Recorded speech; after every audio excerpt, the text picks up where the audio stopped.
Well, folks, we're getting near the business end of the GA Championship. I was privileged and honoured to be in Clonus yesterday to see Donegal take out Monaghan. Interesting, Jim McGuinness after told me that it was the greatest success he's had as a manager with Donegal. 3 Ulster titles in 4 years, and of course the All-Ireland title back in 2012. He talked about the hurt, the anguish for the past 12 months, how his side had been written off and all the negative press he got. So it showed that Donegal went into the final and they had an edge, and they showed that edge. And they showed that edge with, I thought, great football. People might complain about it and say it wasn't all the sexy skills of Dublin and people going through and fantastic shoulder runs, etc., etc.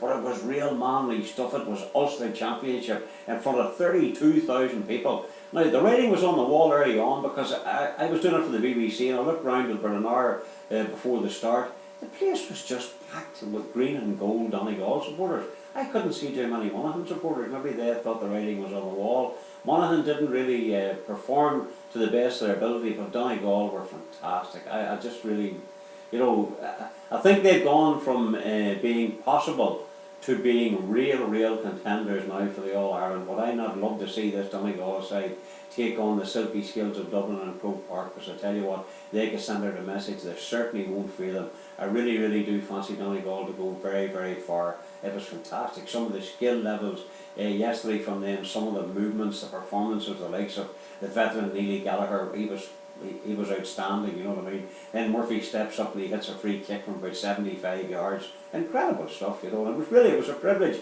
and honour to be there. The Ulster Championship, despite what they say about it, despite all the complaints, it has to be the place to be.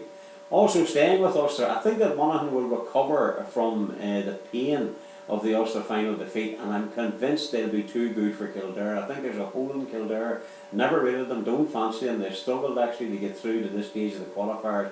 I'm convinced that Monaghan will get there and make the last 8, and I think they deserve to make the last 8. And the other team who are deserving to make the last 8 has to be Armagh. Look, Armagh came through a difficult time. They had all the whole trouble about the row and the rumpus, and they kept that going, not talking to the media, etc. So whatever suits them. But they certainly are now in a position where I think they're in a position of real strength. I think Meath are going to suffer the way they suffered against Dublin. They're going to suffer against Armagh. Armagh went to Roscommon and they were superb. Yeah, that's the way you can tell. And the players, the unsung heroes, were the ones that did it. Of course, they also had the style in the class of Jimmy Clark. When you've got Jimmy Clark, you can go anywhere.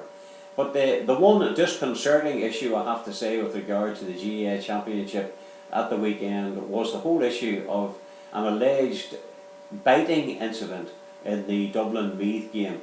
A Meath defender has alleged that he was bitten by a Dublin player, and that is the third such instance under the tutelage of Jim Gavin when he's been in charge.